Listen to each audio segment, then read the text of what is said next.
do my two-step.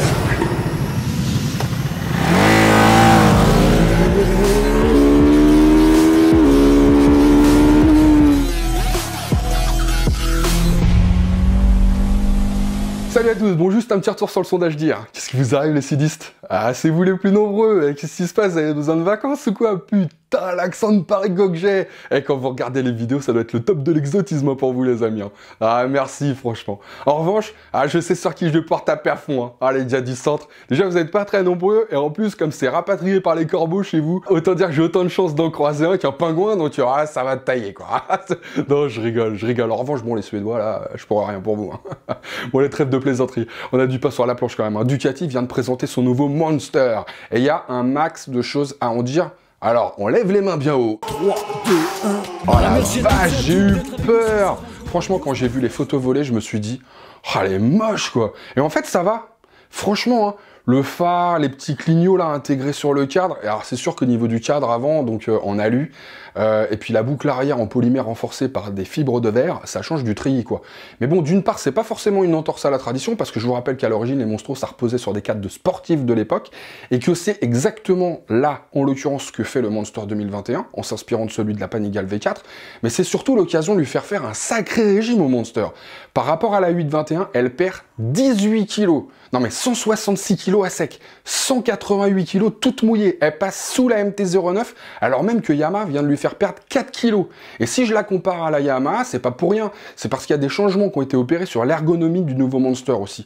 Par rapport au 821, alors il y a des chances qu'on a un petit peu plus l'impression d'être dans la moto que dessus, si vous voyez ce que je veux dire, parce que même si la selle grimpe de 785 à 820 mm, le guidon est plus proche du buste, les repose-pieds sont un petit peu plus bas, plus avancés, du coup on aura certainement le dos beaucoup plus droit et certainement moins de poids sur les avant-bras. Côté suspension, alors fourche inversée de 43 mm, cantilever à l'arrière. Pour ceux qui n'ont pas suivi ou qui n'ont peut-être pas vu la R18 ou qui ne savent pas ce que c'est qu'un cantilever, ça veut dire que l'amortisseur est placé à l'horizontale, sous la selle là en l'occurrence.